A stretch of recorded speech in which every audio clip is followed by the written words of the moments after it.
Wykeham Mature Plants, we specialise in mature trees, shrubs and hedging. Our plants have been grown in our nursery for many years and can be transported to your garden to give instant colour and impact.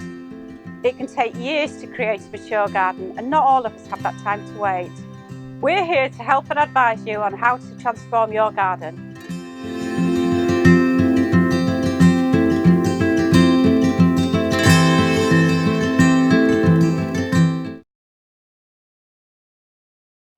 Today we're going to show you how to correctly water your plants. Incorrect watering is one of the most common reasons why the plants fail in their first year. We're going to explain how much water you need to be giving your plants and discuss various watering systems. The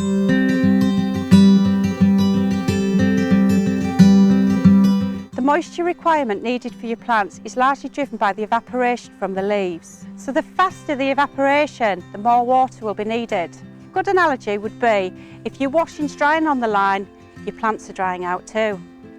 Too much water can do as much harm as not enough. Waterlogging will effectively suffocate the roots, so if not rectified, your plants will die. It shouldn't be necessary for you to water your plants every day. In fact, we strongly advise against that, unless you have a carefully controlled watering system. In hot and windy weather and on free draining soils, it may be necessary to water 3 or even 4 times a week. During long periods of wet weather, it would be sensible to reduce your watering to about once a week. If you're in doubt as to whether to water, simply put your hands into the soil and feel, because although it might have rained, it isn't to say that the water has actually penetrated down into the root. The surface may look dry, but the plant could actually be sat in water, especially with clay soils. So to investigate this further, simply dig down. The amount of water needed also depends on how the plants were grown. With root ball plants, it's safe to assume that the rain is not going to sufficiently water the plants for you. If you've planted root balls like these laurels, as you can see, the foliage acts like an umbrella. The root ball is just too big for the water in the surrounding soil to penetrate into the centre of the root zone. Be aware that the soil in the root ball is likely to be of a higher density than the backfill that surrounds it in the planting hole or trench. Be careful to water root balls steadily. This is to ensure that the water soaks through them rather than flowing around them. The advice on watering container grown plants is much the same as with root balls. Please don't rely on the rain. It's not going to sufficiently water the plants for you. For the first year, treat the plants as if they're still in the pot and they're completely reliant on you for all their needs.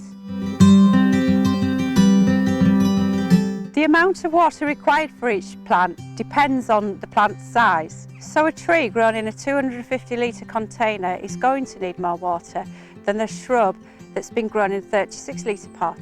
So a plant grown in a 36 litre pot needs about 5 to 9 litres of water, which is about one of these watering cans. Here's a helpful guide for how much to water larger plants.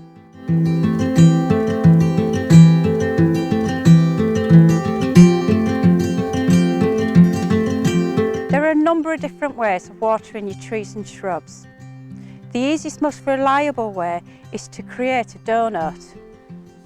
This basically creates a reservoir with the soil, so the water goes into the middle and penetrates down into the roots, and water doesn't seep over.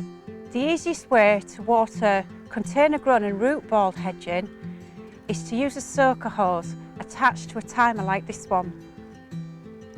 Attach the timer directly to the nearest outside tap, which needs to stay switched on permanently.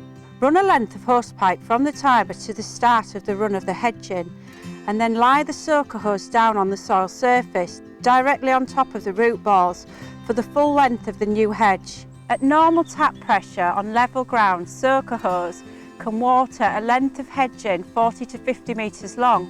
For longer lengths, or where the water pressure is diminished, it may be necessary to set up more than one system. Set the timer to run either once or twice per day for the appropriate length of time, from early spring to late autumn. Be aware that evergreen hedges may also require occasional watering during mild, dry periods in the winter. If you are in doubt about your watering or some of your plants are looking stressed, please contact us as soon as possible.